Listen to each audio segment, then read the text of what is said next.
the right-hand side of your view, you will see a panel for Q&A. If you have a question, please feel free to type it in there. It's being monitored in live time, so we will get to those and pass those along through the course of the talk. The third thing I wanted to highlight is that as part of our new books on Asian studies, as we're doing this online, we are going to, at random, select an attendee to today's event and send you a copy of the book. So that will be done as the webinar is going on. So you could very well have a fantastic book on its way to your address at the end of the day. I don't want to take up any more of today's time. However, I would like to say that I am super excited that we are launching this series today. I'm honored as the director of the Sigur Center to have Tiff Roberts be our introductory speaker, and I think we are in for a real treat today. With that, I'll turn it over to my colleague, Professor Donald Clarke of the law school, who I'm sure many of you know for his specialty in Chinese law. And Don has very kindly offered to moderate today's talk. So over to you, Don.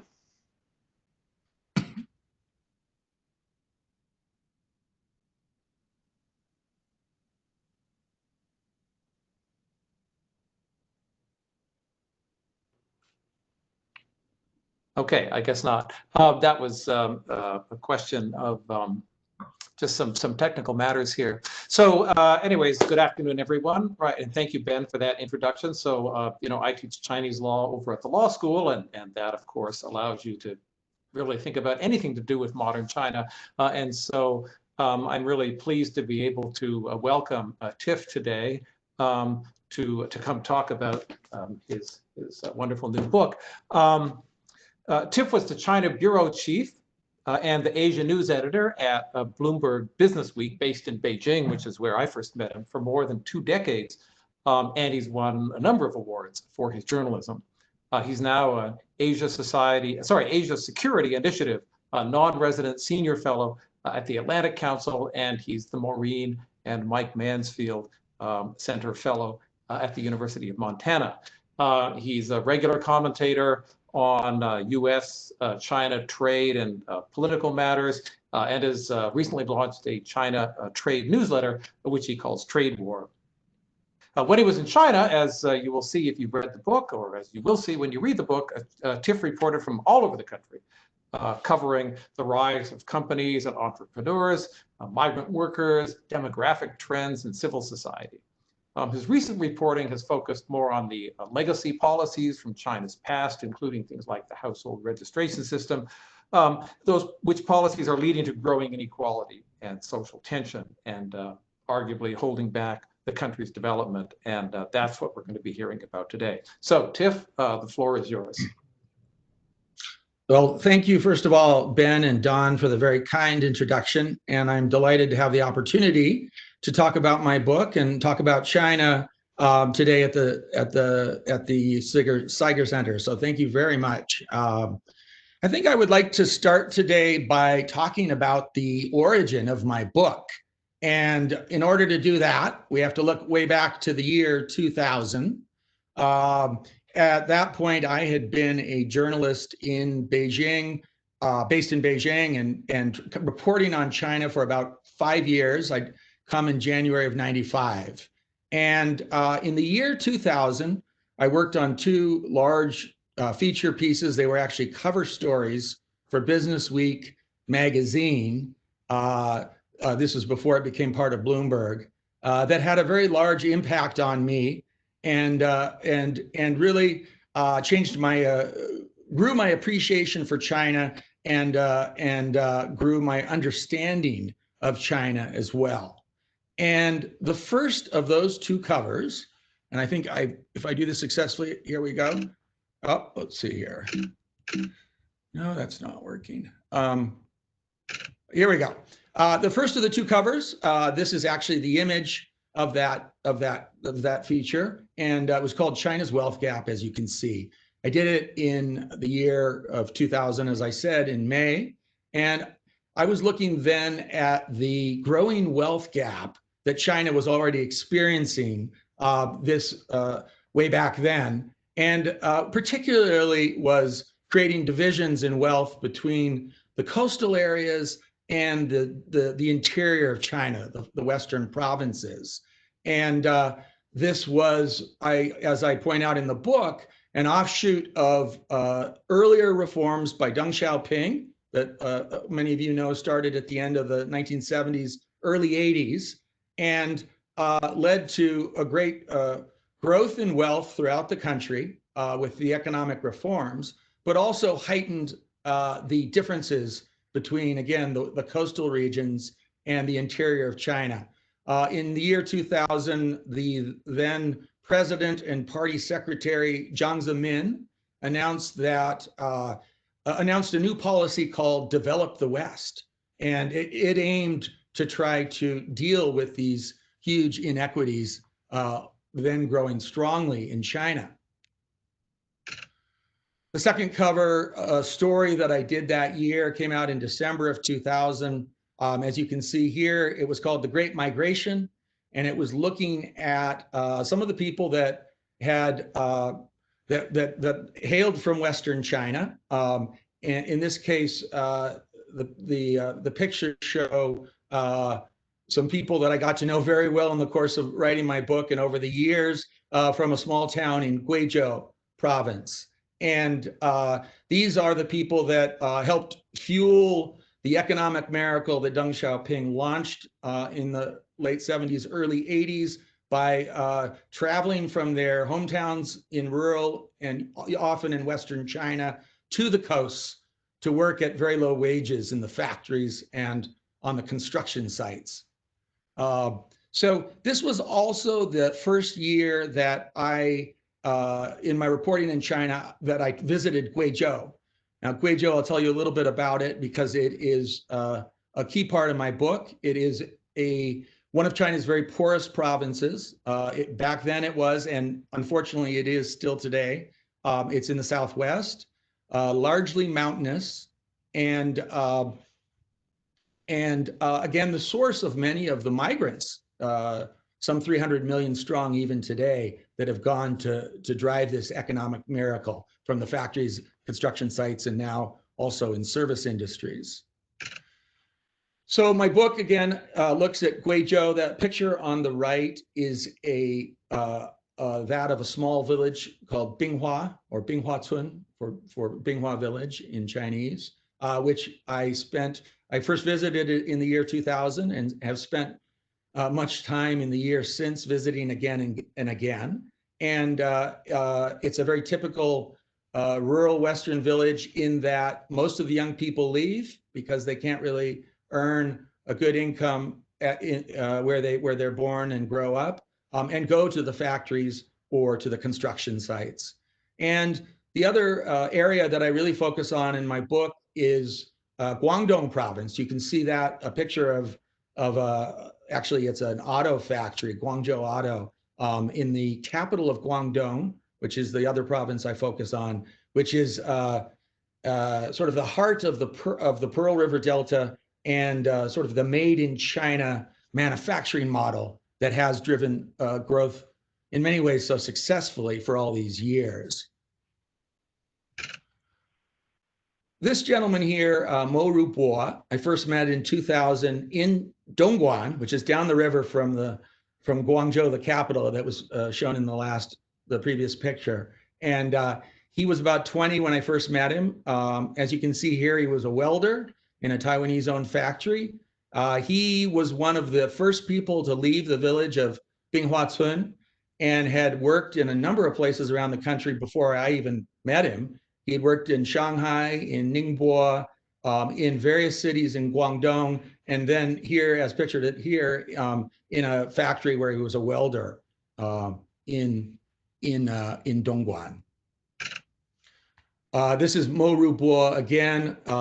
Here he's pictured with his girlfriend at the time, who happens to be his wife now, and she worked in a neighboring factory.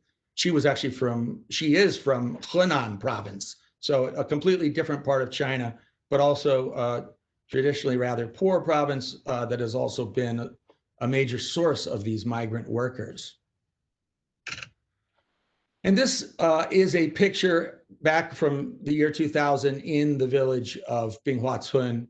The young woman in the red sweatshirt, Mo Meichuan, is another person from this village. I should note that the village is largely peopled by one of China's ethnic minorities. They're called the Bui people, similar to, in some ways, to the Hmong or the Miao people. And Mo Meichuan, I also got to know very well. She was working in a separate factory in Dongguan. I met her there as well in 2000. And then later in the year, I met her back in their village. She had gone back, I should note, because her identity card had expired. And at this point, it was very important that the migrants who were only welcome in these coastal cities, in most cases for their labor to work, that they had all their documentation in place. So an expired identity card, as she had, was a very risky thing to have. You could be picked up by the local police and put into what they called black jails, and often basically had to pay a bribe to get out of these detention centers. It's quite a grim situation with quite a bit of improvement since then. So Mo Meichuan went back to both help her parents with the rice harvest and, most importantly, get her identity card renewed.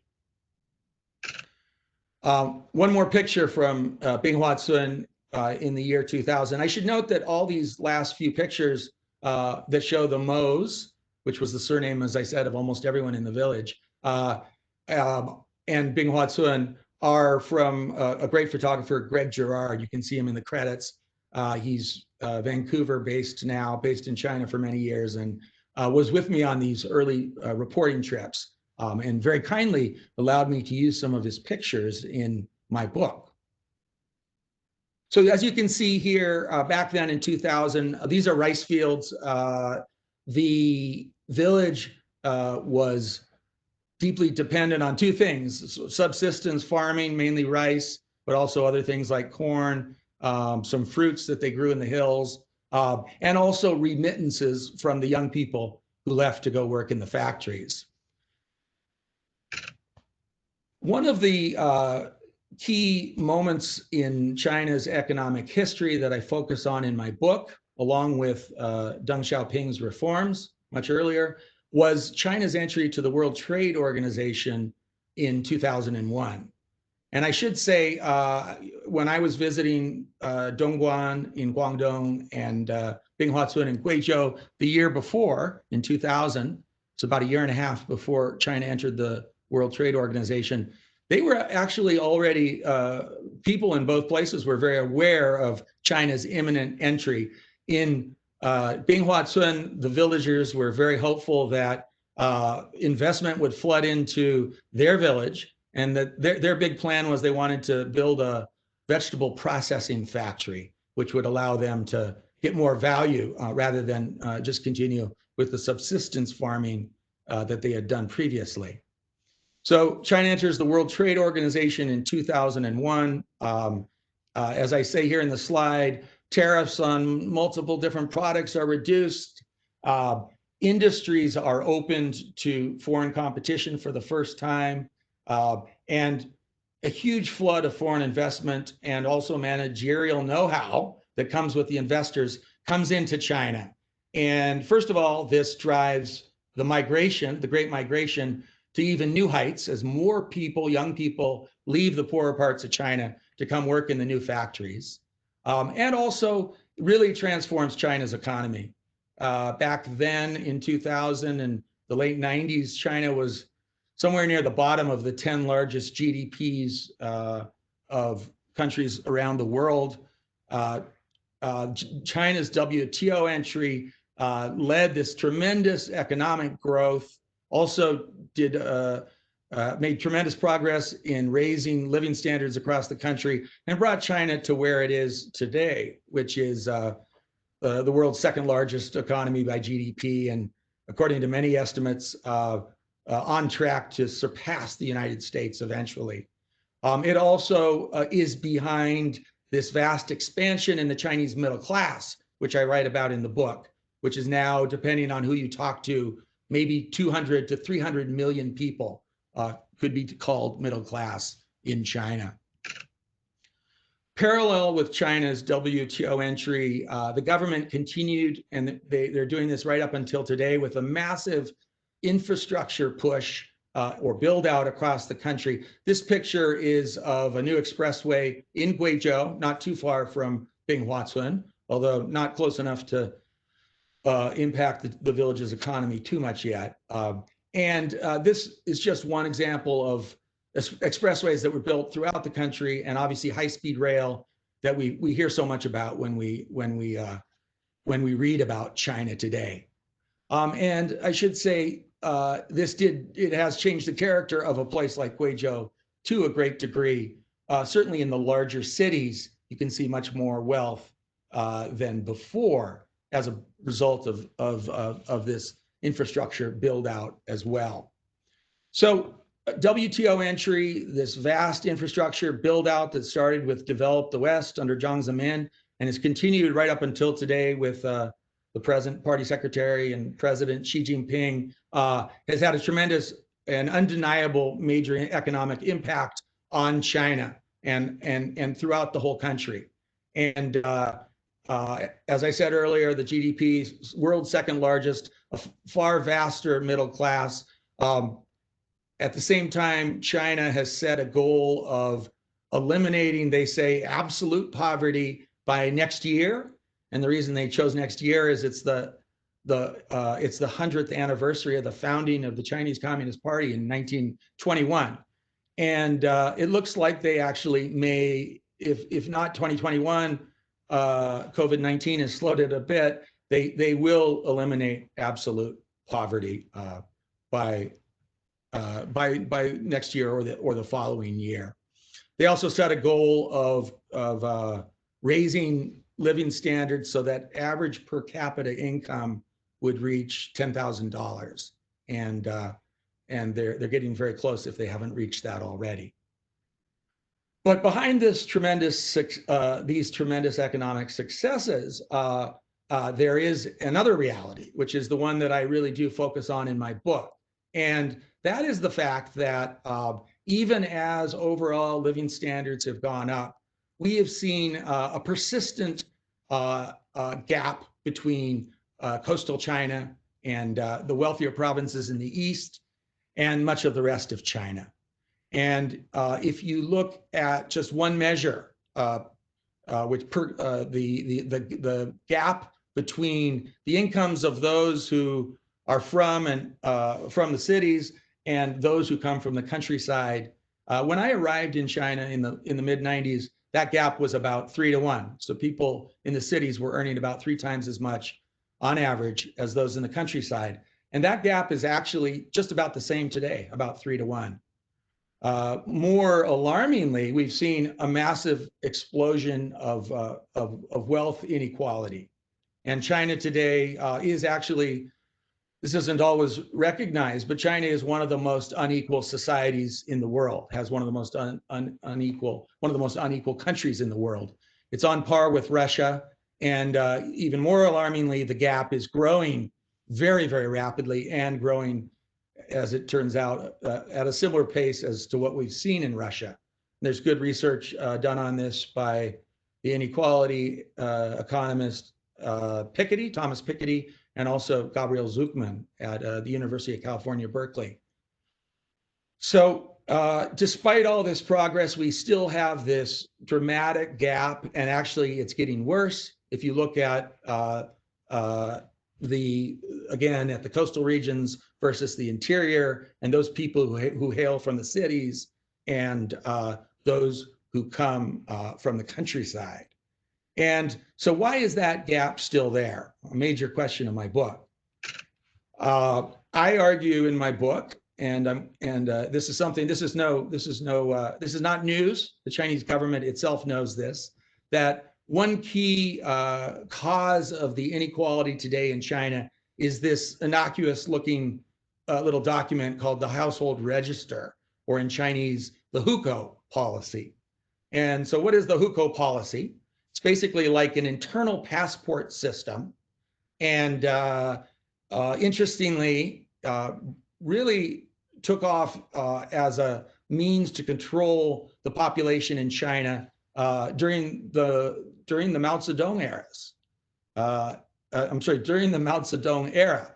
And in the 50s, Mao turned and looked at the Soviet Union, the then Soviet Union, as an example, and looked at what Stalin was doing, which Mao often did. And the Soviet Union had its own internal passport system called the Propiska, I believe. I'm probably mispronouncing that.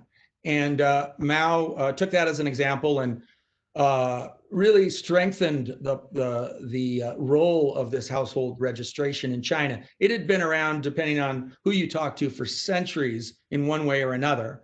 But he really made it a core part of China's economic development at that point.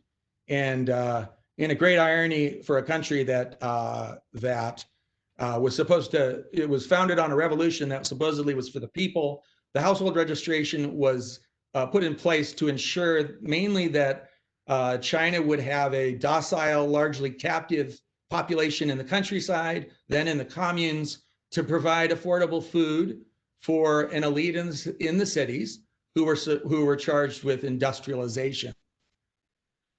So the household registration continues up until today, still very strong.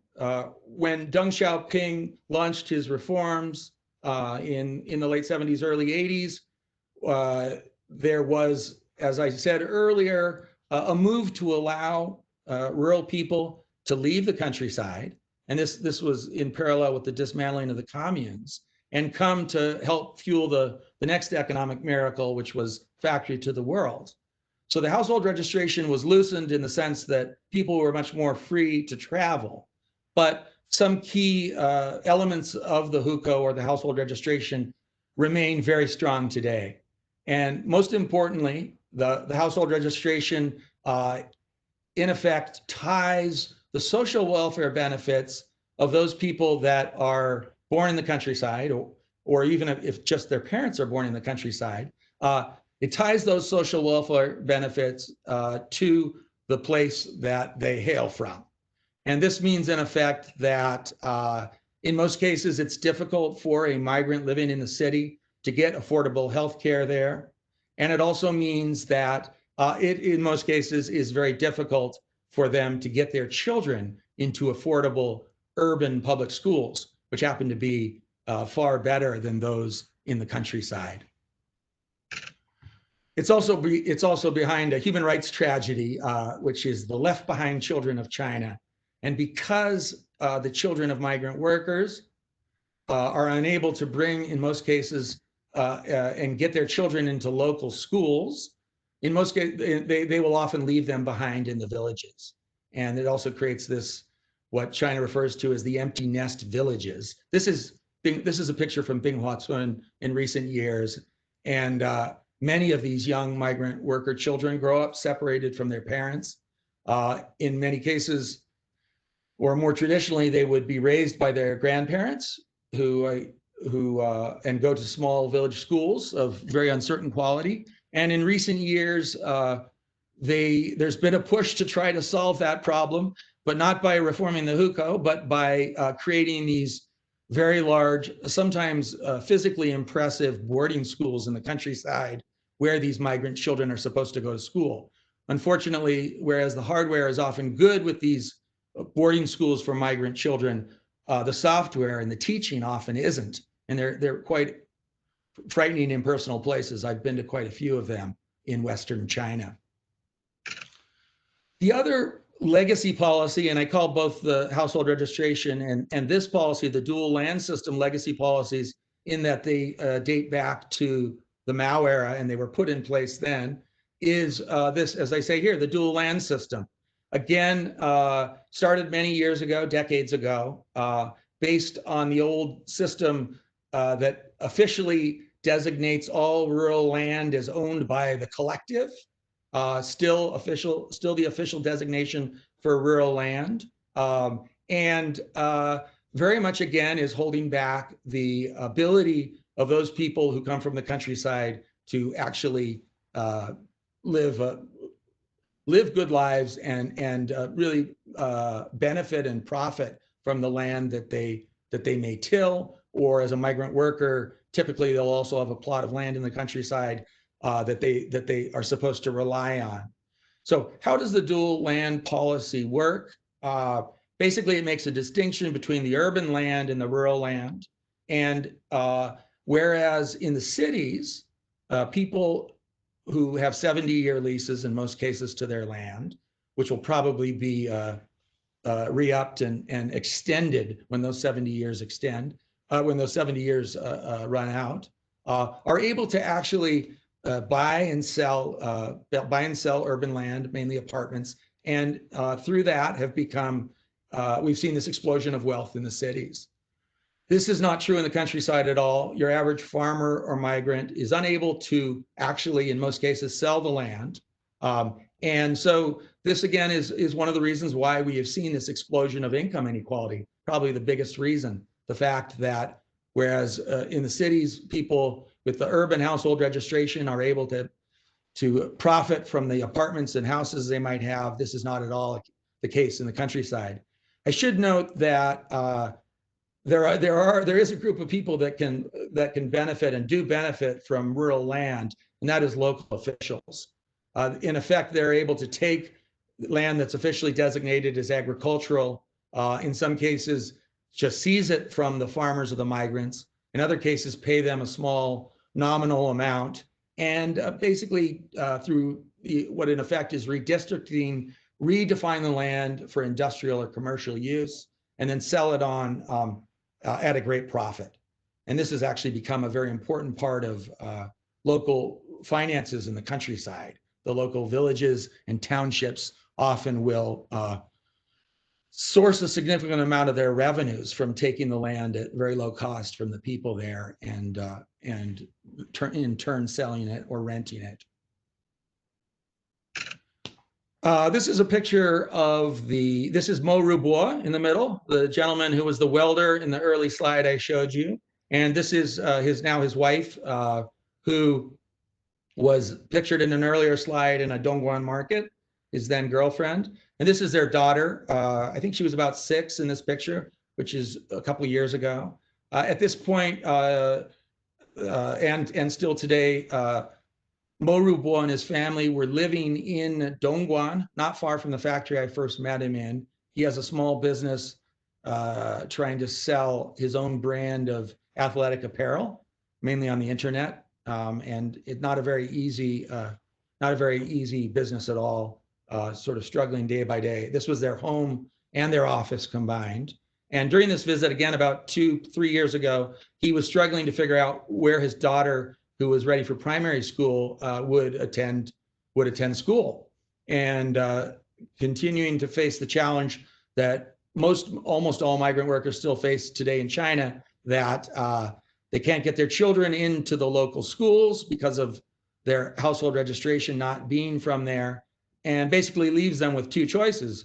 One, probably the worst one, which is they send their children back to the villages or to these impersonal boarding schools, which Mo Rubois had no intention of doing, or they try to find one of these many private schools, often not very cheap, usually of very poor quality, that have sprung up to cater to migrant workers' children.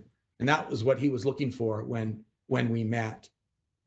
So I'd like to finish just by pointing out that when I published my book, it was in March of this year, COVID-19 was just becoming a reality, at least for those of us in the United States. I actually had to leave New York, where I was there for the book launch a couple days early. I was afraid I might get stuck in New York. So nowhere in my book do you see any mention of COVID-19. But what I would like to point out today, or argue today, is that COVID-19 and also the 2-year trade war, which I do talk quite a bit about in the book, that has been going on between the US and China, has made the next stage of China's economic transition even more, it's more important that they move quickly to try to figure out what their economic model will be going forward. As I said earlier, the leadership knows that both the household registration policy and the dual land policy are obstacles to the next economic transition. And as I argue in the book, China is now facing probably the biggest economic transition since Deng Xiaoping's reforms in the early 80s. And so what is that transition? They need to now move from the old factory to the world model to a very different economy, one that is much more reliant on the spending power of its own people, therefore, a much more domestic consumption-driven economy, one that is much more reliant on the service sector, and they do continue to plan. They do continue to have a major goal of having a large manufacturing sector, but they need one that is much more automated. And that's simply because as wages have gone up over the years, China's ability to be factory to the world, reliant on cheap, low-cost workers, has vanished. China's manufacturing wages now are actually higher than Malaysia, they're higher than Mexico. So the Chinese government for a number of years now has been talking about the need to make this transition to a much more domestic consumption-driven economy. The two-year trade war really brought home to them that sort of the capriciousness of relying on the world economy for exports, as they saw the trade war and tariffs take a bite out of that. COVID-19 really brought it home. The downturn in the global economy is already hitting the Chinese economy, the external part that focuses on selling exports to the world, and it's going to hit it even harder later this year. So China knows that it has to make this transition to a domestic consumption-driven economy, but unfortunately, they've made very limited progress. And as I argue in my book, at the heart of that challenge and the fact that they have made so little progress, I believe domestic consumption as a proportion of GDP has been stubbornly below 40%, which is quite low. I think the world global average is around 60%. And the reason for that really lies in these two unreformed legacy policies. First of all, the household registration policy, which because of these high costs for medical care and education for their children and uncertainty about their futures, because they really are still often treated as working guests in the cities that they've come to, the migrants tend to save a large proportion of the money that they do earn. And economists call this precautionary savings. So China has a very high personal savings rate. I believe it's around, I think it's 23% last time I looked. That compares to a global average of around 8%. So Chinese, your average Chinese, and particularly those in the countryside and the migrant workers that hail from there, save much of their income. And for obvious reasons, you can't build a large domestic consumption-driven economy if up to half of your population, the migrants plus the people that are still in rural China, save much of their money. And again, the dual land policy responsible for this growing and already alarmingly large wealth gap also is behind very high savings rates in China. So COVID-19 and the trade war have brought this reality home, I argue, to the Chinese leadership. They've been talking about this transition since at least a party plenum in 2013. So I think there's really two paths forward for China. And the hopeful one is that the Chinese leadership realizes that after years of talking about reforming these two legacy policies, now they really need to do it if they want to have any hope of making this transition to a much more domestic consumption-driven economy. And so I'm very hopeful that that is the path that they will take. They did announce in the last month new plans to reform both household registration and also the dual land policy. I should note they have been making these promises and pledges to reform them, again, since at least this plenum in 2013, and progress has been very limited to date. And there's a lot of different reasons for that, which maybe we can get to later in the Q&A part. So that's the hopeful path. I'm not too hopeful just given what we've seen so far, but this is what they need to do in order to avoid what is called the middle income trap and make this economic transition. The other more frightening possibility is they actually clamp down on the discriminatory system that's already in place that keeps about half the population locked into this second-class status. And unfortunately, with COVID-19, we've actually already seen signs of that. The migrant workers who had returned to their villages over the Lunar New Year, coincidentally, were not in the cities when COVID-19 hit. And they were doing their one annual trip back to their villages, which most of them can manage once a year. And immediately the barriers to them returning started going up.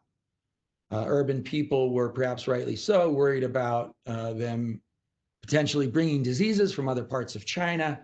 But some of those restrictions, my understanding, continue until today.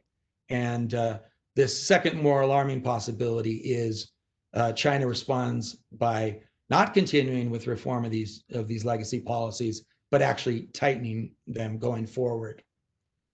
So I'd like to stop here and hand it over to Don, and then move on to what will probably be the more interesting part of today's conversation, the Q&A. Okay, well, thanks very much, Tiff. Lots to chew on in that talk. And our first question is from one of our very talented Asian Studies Master's students, who notes that the UN puts their poverty line at $2 a day, but China sets its poverty line closer to $1 a day. And so that's so low that there may be fewer people in poverty, but the question is, are there actually fewer poor people? So, what, if anything, is China doing about raising, the level of income that's considered to be the poverty level? Have they just defined the problem away, I guess, is one way of putting the question. Well, that's a very important point. They do have a different standard of extreme or absolute poverty, and that does put their numbers lower. But and that's an issue. And but I would also note that if you do look at what's been happening, regardless of how you do define it, and if you use the Chinese standard, there are fewer and fewer people that are in absolute poverty, and there are fewer and fewer people in poverty according to the UN standard as well. So that has been undeniably, a success for the Chinese leadership. What I'm worried about is that the successes we've seen, China might do away with absolute poverty, but actually trying to grow a larger middle class, I don't think that's going to happen as long as they keep these legacy policies in place. And I should note that the myth, there's several myths of the myth of Chinese capitalism mentioned in the title of my book. And the first, the myth of Chinese capitalism. Can I interrupt you for 1 second? Because this will let you answer the second question. To go direct, because the next question we have is a returned Peace Corps volunteer who served in Guangdong, who asked, why did you choose that title for your book? The Myth of Chinese Capitalism. Right. Well, so the myths of my title, first of all, the myth of Chinese capitalism. What do I mean by Chinese capitalism? I really mean sort of shorthand for economic reform. And what we've seen in China, I would argue, is very, very real economic reforms, first launched, as I said, under the former leader Deng Xiaoping, that later continued with China's entry into the World Trade Organization, that really were tremendously successful by many measures. And we saw huge surges in economic productivity as foreign investment came into China, as well as managerial know-how, as I said. Similar productivity growth with the reform of the state enterprises, which was launched in the late 90s, early 2000s under former Premier Zhu Rongji. The reform of the urban housing market, which created new wealth, and crucially, the migration of many young people from rural backgrounds into work in the factories and construction sites, and now in the service sector as well. And so these are very, very real reforms. What I argue in my book is that they really have stagnated, if not ground to a halt, particularly over the last 5+ years under the leadership of Xi Jinping, the party secretary and president today. We've seen a real reversal of many of these reforms. And this, frankly, is one of the reasons why we have seen the trade war, which I think has been waged on the US side in a very hapless, absurd fashion that is often not effective. But I do give the present administration credit for recognizing the fact that the China-US relationship and China's economic relationship with the world was due for a rethink. And that gets to the fact that these reforms that were very real have stopped or have at least badly stagnated. So that's the first myth. And a second associated myth I talk about is the myth that China's middle class, which is already 200 to 300 million strong, depending on who you talk to and how you define it, will keep growing in leaps and bounds.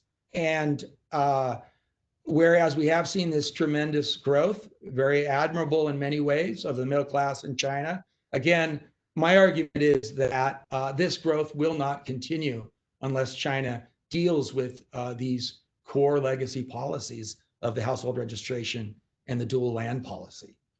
And that therefore brings the other half of China, of migrant workers and rural people, fully into the economy.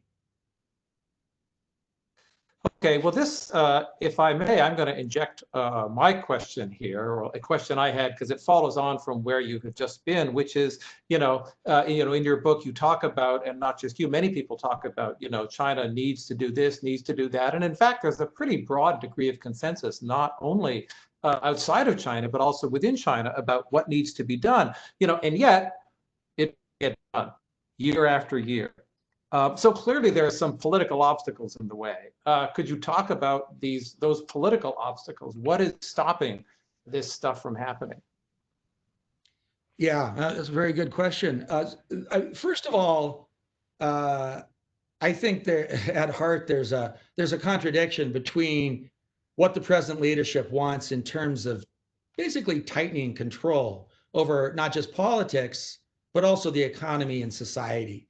And we've seen that in the quite vicious crackdowns on civil society under the present leadership that have basically devastated, just to cite one example I talk about in my book, a vibrant sort of labor NGO movement that was helping workers, particularly in Guangdong. So there's a contradiction between actually tightening control over everything from politics to the education system, and at the same time, loosening a policy that is sort of at the heart of controlling the people of China, which is the hukou, or the household registration policy.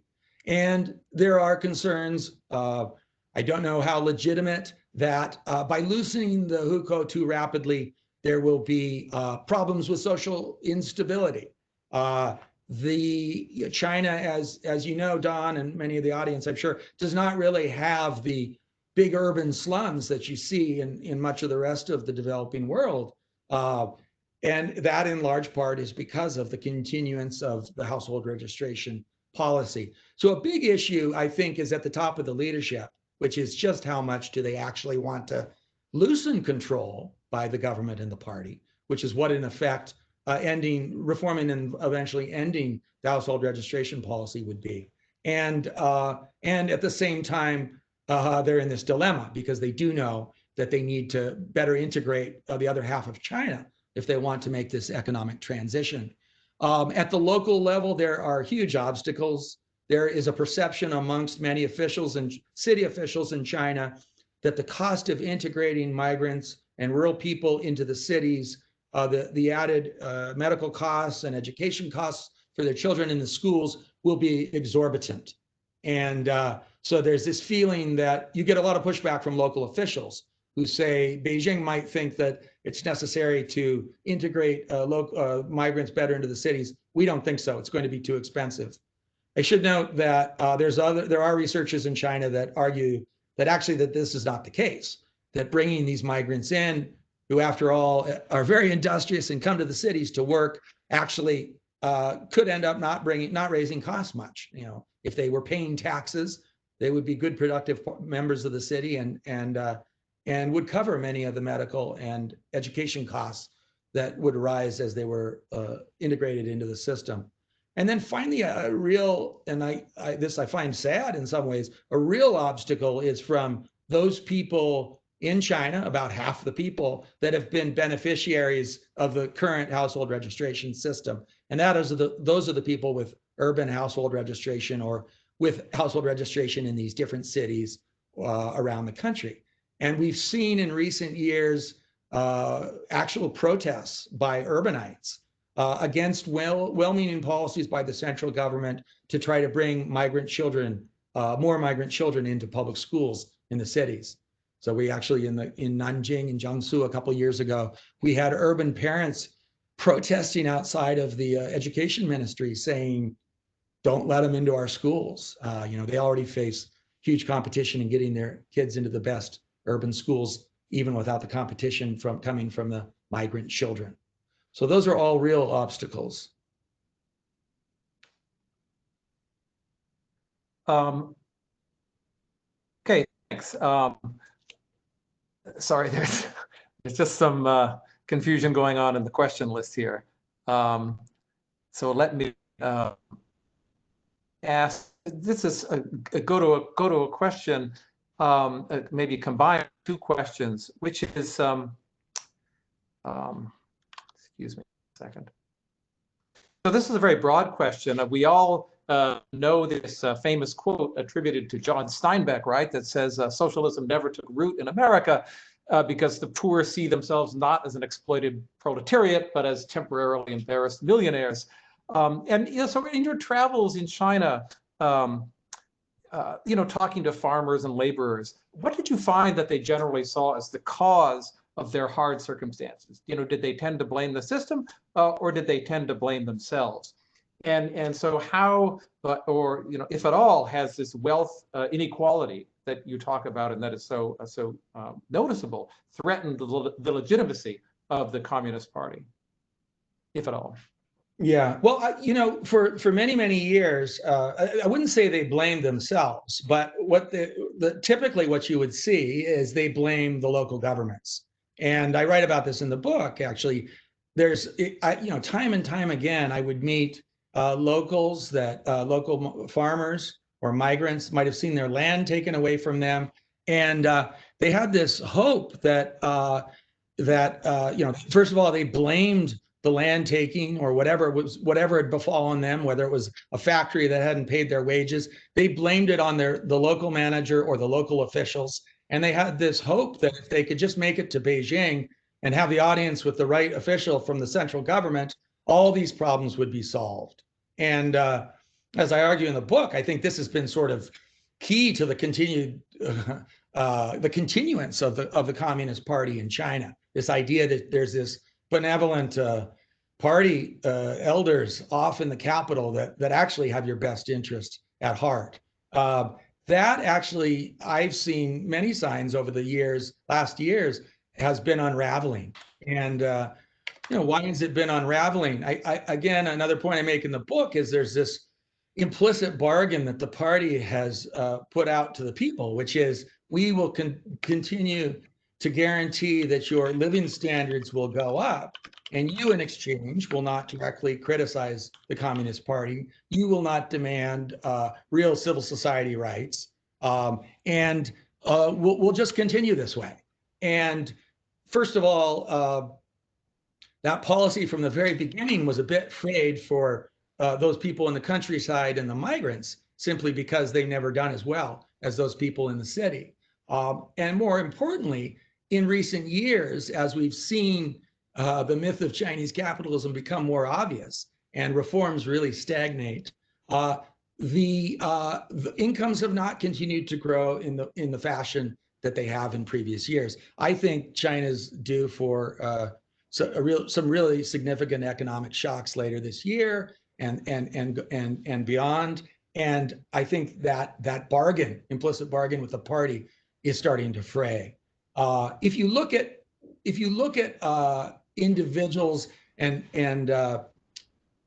there's interesting research that looks at levels of satisfaction amongst different groups in China. And one of the interesting things you find is one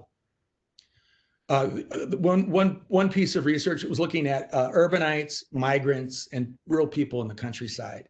And not surprisingly, migrants responded to these surveys saying, suggesting a far lower level of happiness compared to those people who have urban hukou.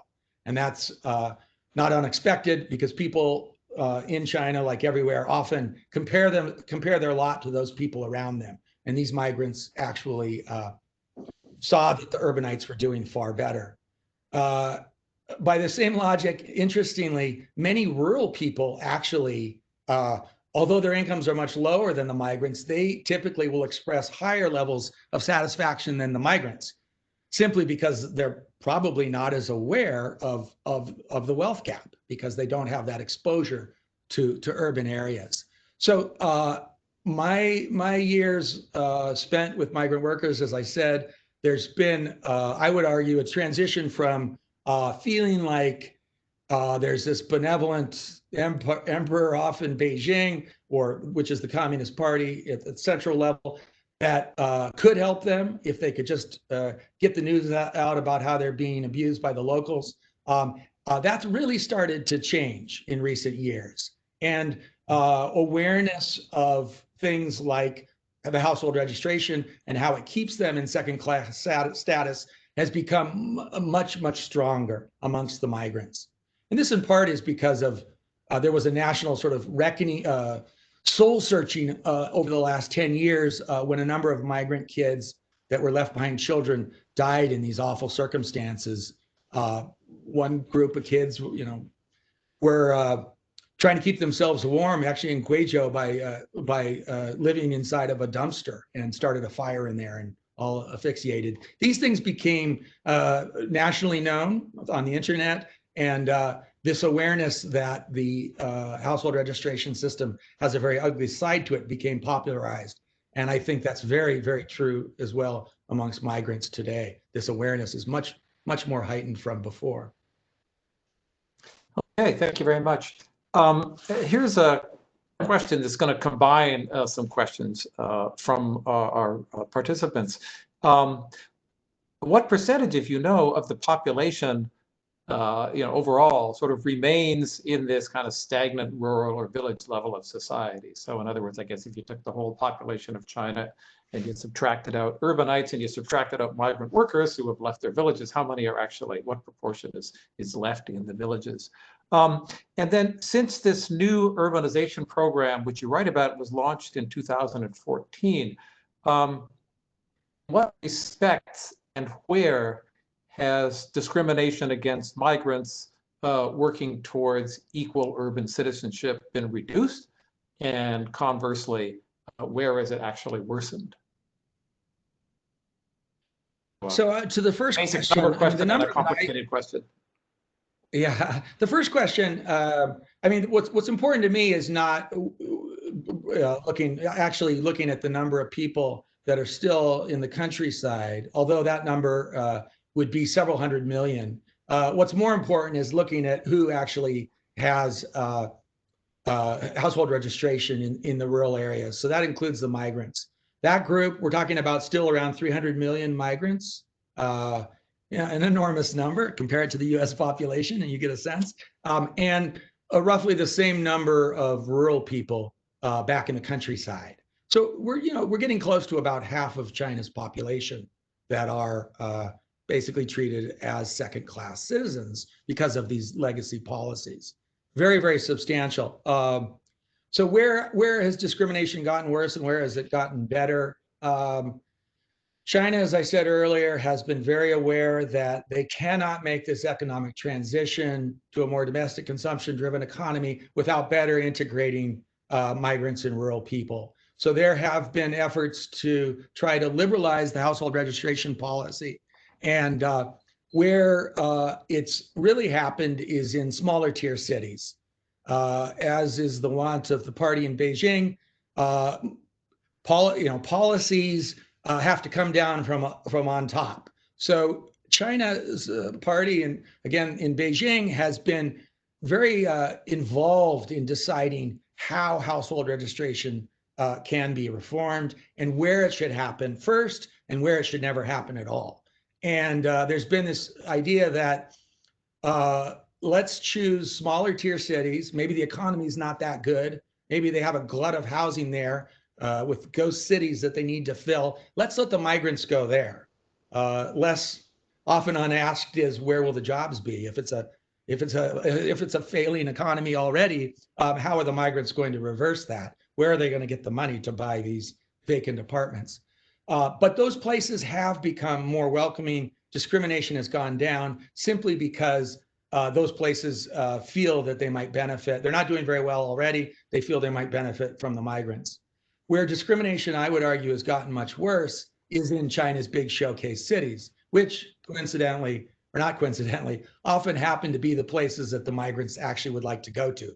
Places like Beijing and Shanghai and Shenzhen, but also all of the provincial capitals, the 30-some provincial capitals. And in many cases, those places have actually tightened policies that discriminate against the migrants. And classic example is Beijing, which obviously is the capital. We see this, though, in other places, as I said, around the country. They've actually set population targets that see a reduction in the total people living there. And they've gone about very busily to try to reduce the population. And one of the ways they do that is make life even more miserable for the migrants. One example, and this has been used again and again in recent years, they go and they find the small private schools, cater to the migrant kids, and they shut them down. And they always have a good excuse. They'll say that they're not built to code or they don't have proper registration.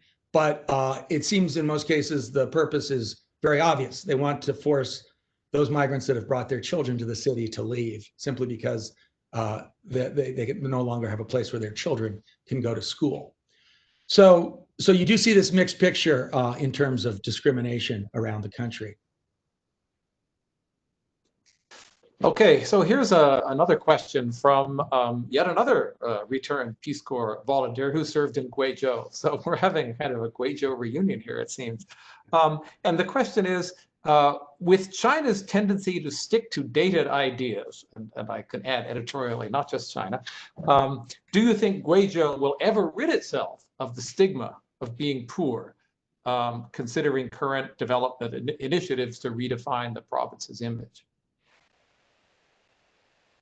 Well, so there's been a lot of effort put into trying to reverse Guangzhou's poor status and its reputation.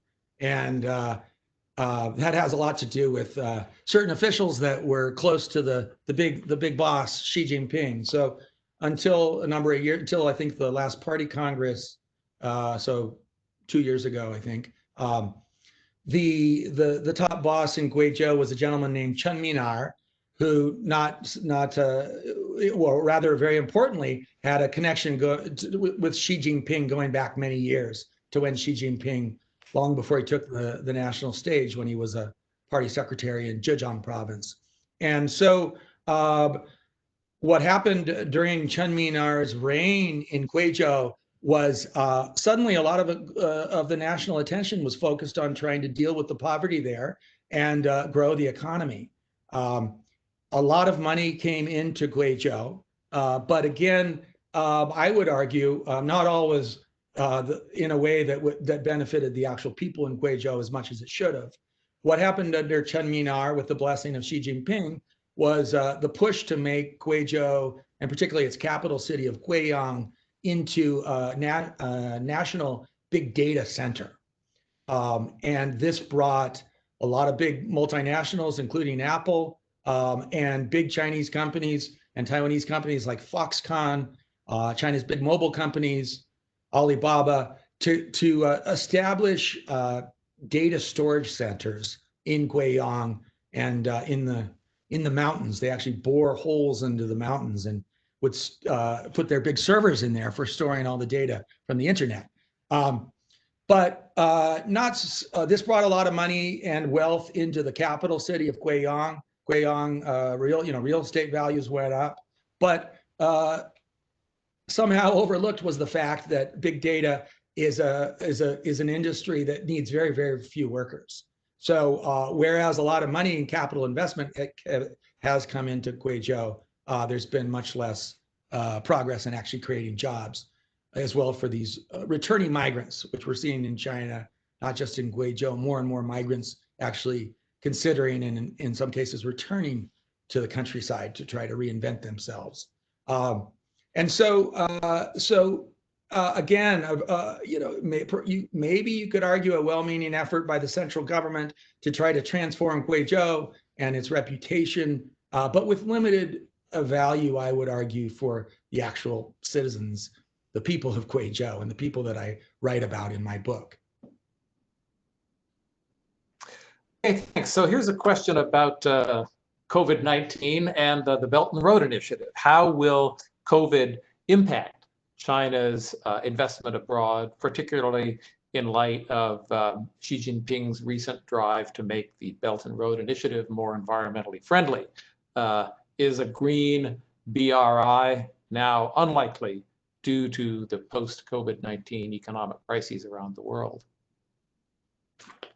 Yeah, well, I would start by noting that the whole concept of a green BRI, you have to take that with a large grain of salt, because as China has, worked to try to reduce its climate emissions in China by shutting down, its dirtiest coal-fired powered plants, it's busily been exporting the technology to the rest of the world, to places like Pakistan. So we've seen actually, probably in many cases actually Belton Road Initiative projects that have, that are actually exporting dirty technology around the world. So that's one thing I would note. I think COVID-19, there's research that came out recently. I don't remember the exact numbers. It was reported by Reuters actually in about 2 weeks ago.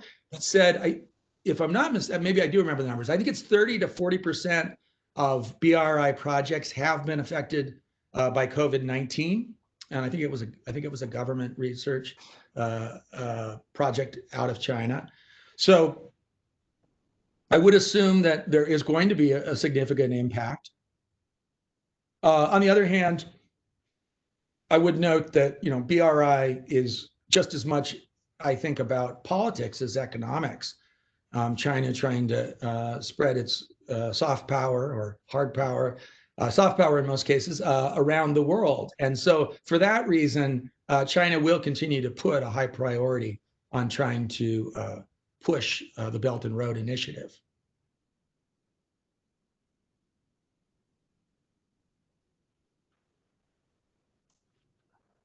Okay, so just kind of we have a follow-up question on the issue of discrimination, against migrant kids.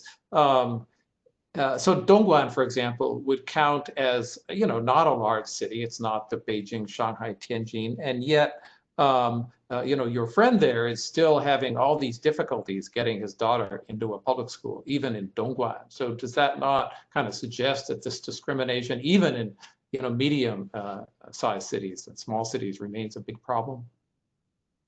Yeah, absolutely. Yeah, it does. And in Dongguan is a good example. So Dongguan has become quite a bit wealthier for those people with Dongguan household registration, as well as the Taiwanese and Hong Kong investors that built all the factories there. Dongguan is a good example because they have talked very publicly about their desire to reform the hukou system and welcome more of the migrants to become citizens in Dongguan. But as is the case in many cities around the country, those that aren't quite so interested in actually having all the migrants, the bar to become a local or get local household registration in Dongguan is very, very high. What they've done there, and again, they've done this in many cities around the country, is they set up a point system, and migrant workers accumulate points depending on different things. If they've bought property in the city, they get a lot of points. I don't need to tell you it's very, very difficult for a migrant worker to buy much property in a place like Dongguan as real estate values have gone up. If they are there for a certain number of years and they're rooted there and they haven't been migrants, they also win points. Again, many migrants are, as their name suggests, move around, and they often don't meet that qualification. And then a crucial one is also paying local taxes. And in many cases, migrants have not, including paying into the social welfare portion of what they get from the factories and the local government. And in many cases, this does not happen. According to Chinese law, both the employer and the migrant workers, or all workers, are supposed to contribute to a social welfare fund, which then later, of course, is supposed to benefit the workers. With the case of the migrants, first of all, I should say the social welfare fund on paper is quite ambitious. When they were bringing some of the new labor laws into place, they looked a lot at Germany, actually, at Europe, and they put pretty strong labor protections in place and pretty strong social welfare. But the reality is often the law is not obeyed. And in the case of the social welfare, the migrants haven't paid it. And this is not just the migrants that might have decided they didn't want to pay in, feeling that they're migrants. There's been an issue of the portability of paying into these different funds for pensions and healthcare and so on, and the idea that if you're a migrant, you leave the place, you might lose that money that you've paid. But also the factory managers, whenever times have gotten a little hard, they've encouraged the migrants. They basically made a deal and said, let's not pay this money. I won't put in the factory portion, and you won't put in the employee portion. You'll get a little more salary. Everyone will be well off. And so this is very, very common in China. Again, the hukou is often based on establishing that you paid a certain number of years of taxes and into the social welfare system, which is often not the case. So yeah, Dongguan's a great example. They talk a very good game about trying to integrate the migrants into the community, and they've made rather limited progress. Okay, thanks. That reminds me of a story that a Chinese labor law scholar told me about the kind of political maneuverings going on when the labor contract law was under consideration. That not only that sort of the internal domestic conflict was between coastal-based employers, that is, in the developed part of China, and those in the interior.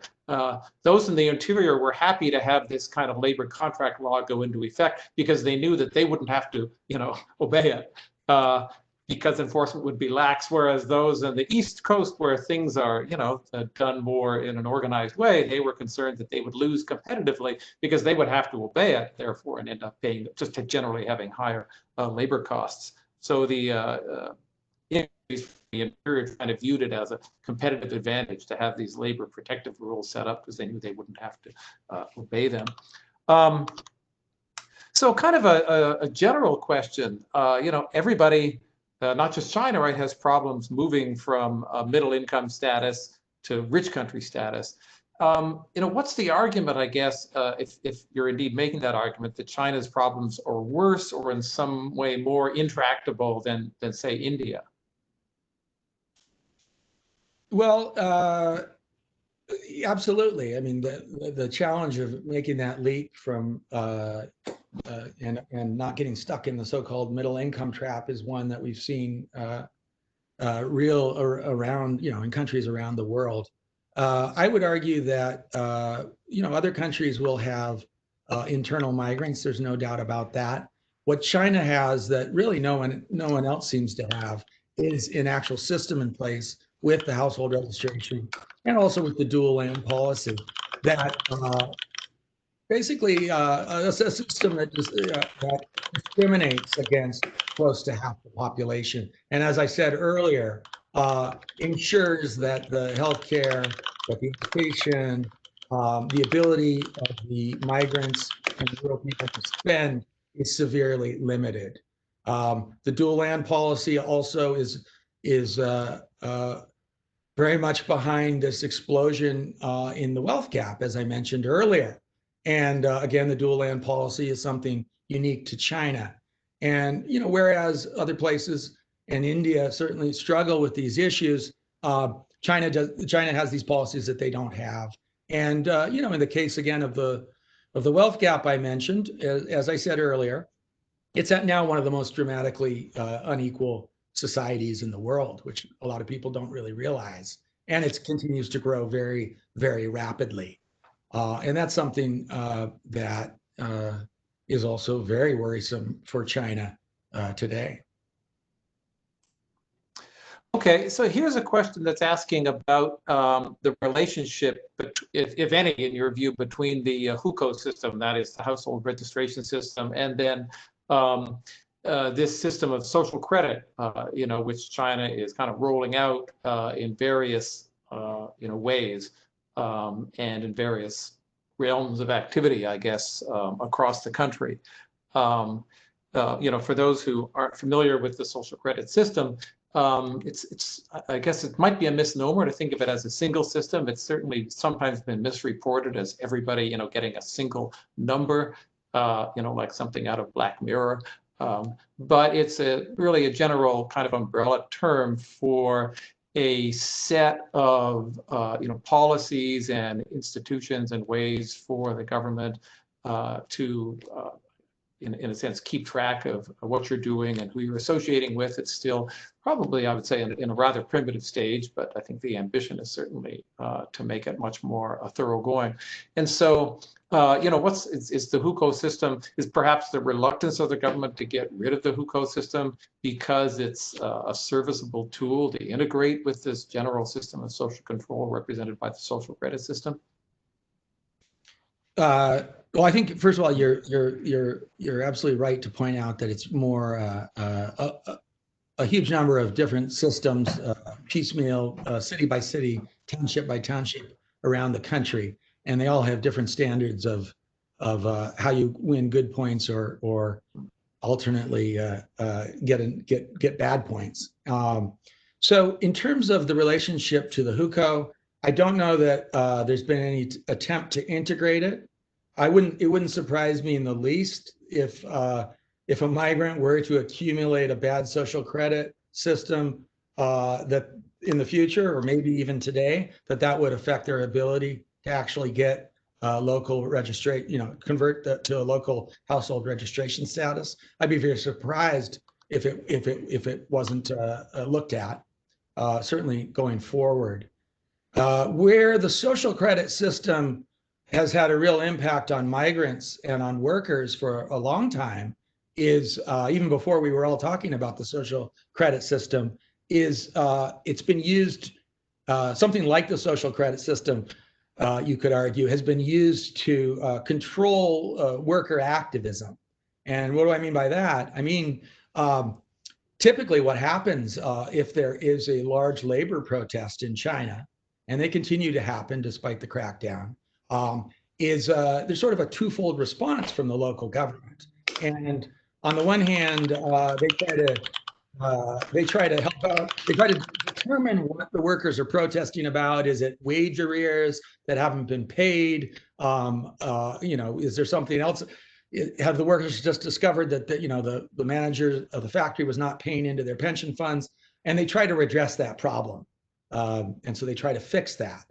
At the same time, they will single out, and this is all just equally important, they will try to figure out who organized the protest and the ringleaders, if you will, behind the activism. And they will try to see if that person has any history of creating, of organizing labor activism in the past.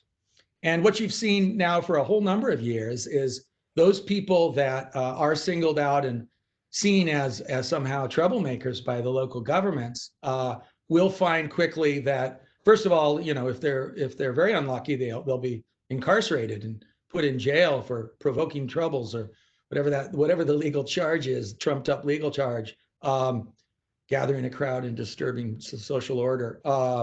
But even if that does not happen, they will find that their ability to get a job will be hurt by the fact that they have now been put on a blacklist. They will also discover that their ability to say that they can't get work in the factories anymore. They decide to become a small entrepreneur and they want to get a loan.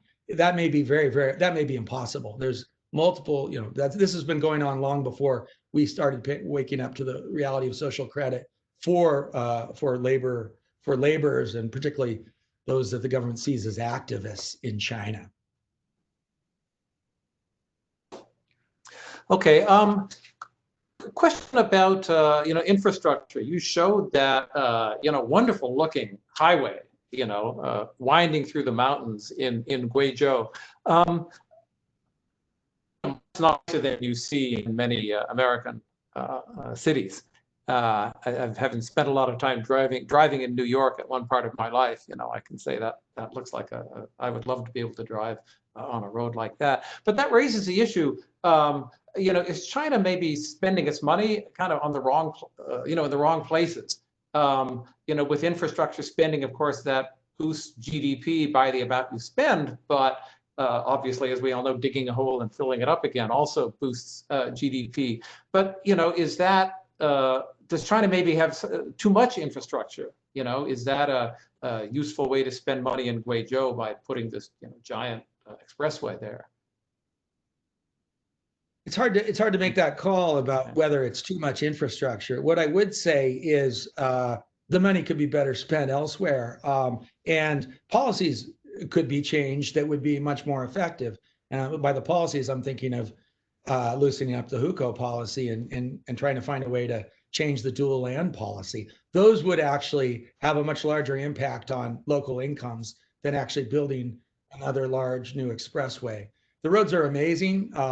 It's when I first went to the village of Binghuatun, I guess I flew to Guiyang. I took a train to a small township area.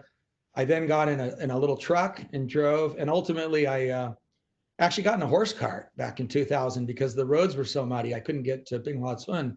The trucks couldn't drive in. And so that was how I got there. Today, back then in 2000, the villagers, just one anecdote here, I think that says something. Back then, the villagers in Binghuatun were determined. They thought then with Develop the West, maybe later with entry to the World Trade Organization, infrastructure would come to their little village, money would come, and it could transform their lives. And in particular, they had this idea that, first of all, the road into their village would be paved and it would become double lane, and the wealths of the outside world would come. And whereas the expressways come quite close, there's an airport in the nearby township capital of Libo that they built, which has the dubious distinction of being one of the least used airports in the whole country, but it's there. I flew into it, which was quite an experience. It looks deserted and sort of crumbling before its time. It's not that old. So they still don't, the road was paved. It's not so great. They never got the double lane road, and really the wealth never came to their village. And as I said, I think there's better uses in many cases of this money. And you do see when you get to Cuejoe, things that are starting to look repetitive. It's amazing, and it is awesome to see it, and it's a pleasure to roar down the expressways. But often there won't be that many cars there. So I think this is a big question. A separate but somewhat related issue is the Chinese government sees e-commerce as key to, along with building out the fancy new roads and railway, building out internet to rural China as key to trying to lift people out of poverty and raise living standards. And there is hope that this could work. Big companies like Alibaba and JD.com have invested huge amounts of money and effort into trying to develop rural e-commerce. Nongsun Taobao is what the program is called at Alibaba. And the idea is that the locals can return to the villages, and in the case of Guangzhou, they're all trying to create little eco bed and breakfasts. and ecotourism with bed and breakfast that will draw wealthy people from the cities, or in some cases, they're trying to sell their exotic mushrooms that grow in the mountains there into the cities. There's been very limited progress, actually, I have to say. Much of the benefit of e-commerce in rural China has been it's very real, but it's been more about bringing access to new products to rural people. So whereas once they couldn't get the new, whatever they were trying to get, new clothes or food or whatever, they can now often get it in the villages. The reverse, actually using e-commerce to drive the local economy, has not happened nearly as quickly. Okay, so we have a last question. The gap in China is extreme, and removing discriminatory policies like dual land systems and the hukou system will certainly reduce barriers for economic participation. But given that large swaths of the population still lack the capital to participate in the consumer market, what else can be done to decrease the wealth gap? Or what we see is what we're seeing in China now a sign that capitalism is working, as expected? Is this what everyone sort of thought would happen, and that's okay with the leadership? Or is perhaps the leadership thinking China now needs a different economic model to achieve economic equity, if indeed that's what they're looking to achieve?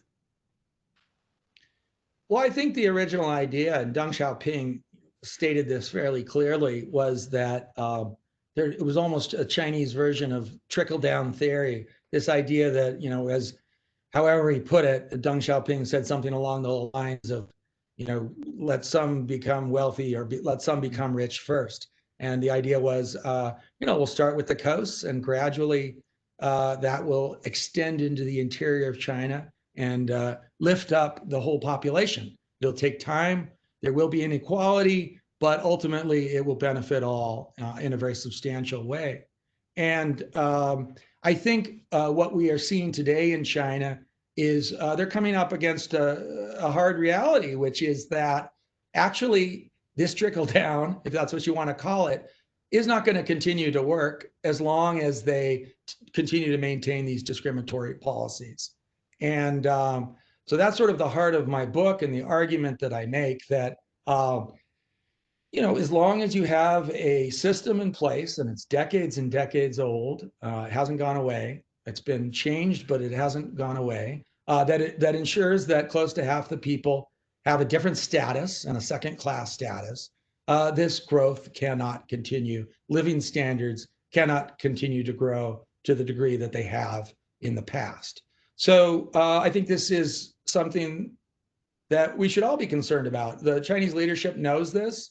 They've proved it's proved very difficult for them to actually overcome this, as I said earlier. And it has real implications for countries and companies around the world.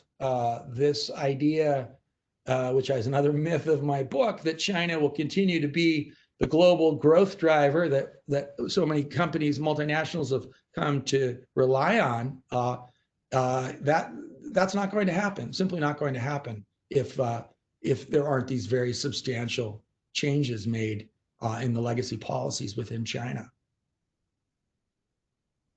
All right. Well, thank you very much for a really fascinating book talk, and congratulations again on the publication of the book. Thank you to all the attendees, and to Tiff for your time today as part of our first New Books in Asian Studies event. So thank you again, and good afternoon and goodbye, everyone. Thank you so much.